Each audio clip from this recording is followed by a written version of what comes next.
Assalamualaikum warahmatullahi wabarakatuh. Di sini saya akan menjelaskan mengenai TB1 NLP.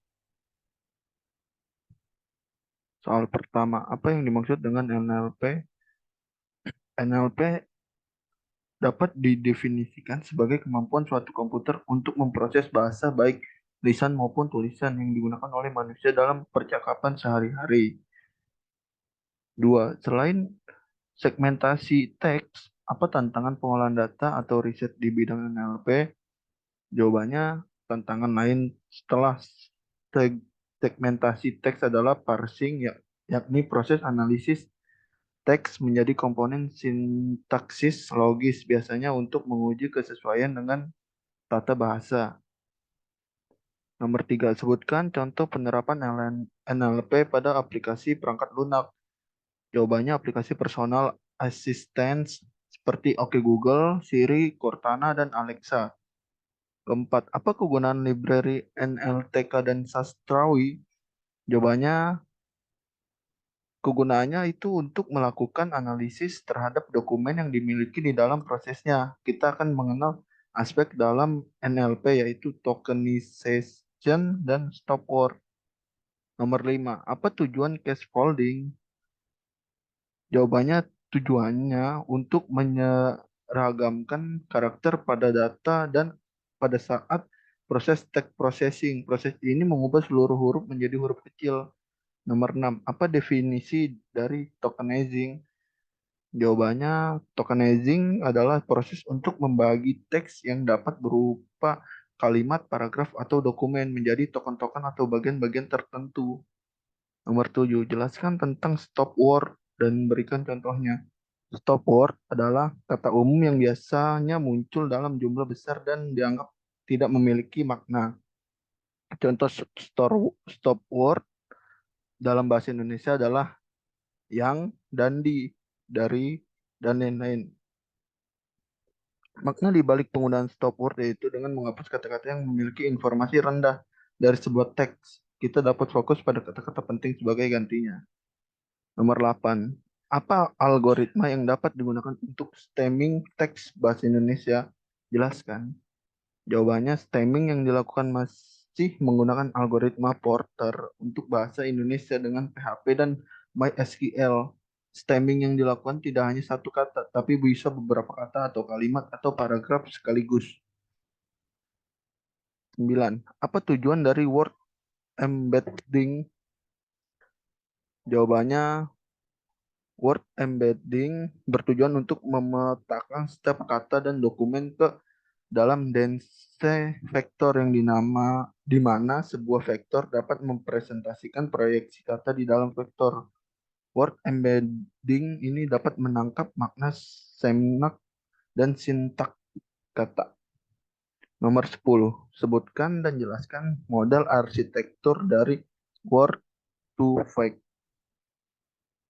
Jawabannya, terdapat dua model arsitektur yang dapat digunakan pada word to vec, yaitu CBOY dan skipgram. Pada model CBOY, word to fact menggunakan kata-kata yang ada di sebelah kiri dan kanan kata target dan dibatasi dengan window untuk memprediksi kata target tersebut, sedangkan skipgram menggunakan sebuah kata untuk memprediksi kata-kata yang ada di sebelah kiri dan kanan kata tersebut yang dibatasi oleh window. 11. Apa definisi dari back of word? Jawabannya, back of word mempresentasikan teks ke dalam sekumpulan kata yang dapat diwakili oleh frekuensi kemunculannya dalam sebuah dokumen. 12. Jelaskan mengenai metode atau algoritma fast-tag. Jawabannya, fast-tag adalah library yang dikembangkan oleh Facebook yang dapat digunakan untuk word embedding. Fast-tag merupakan pengembangan dari library word to vec yang telah lebih lama dikenal sebagai metode untuk proses word embedding.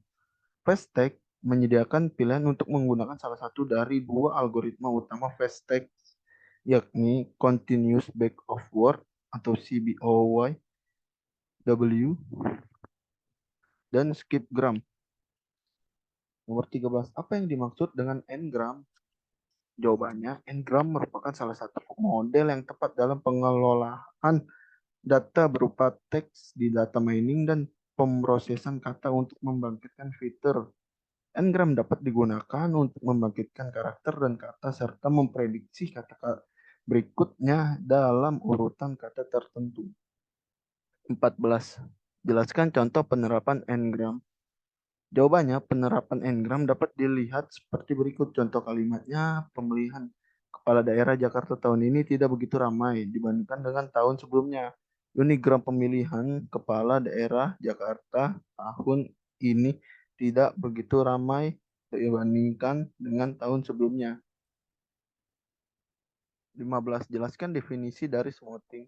Smoothing adalah model bahasa Ngram yang sering ditemukan adanya kata-kata yang tercatat di dalam kosakata atau buku, bukan kata yang tidak dikenal, tapi hadir di dalam himpunan puji dalam suatu konteks yang tidak terlihat.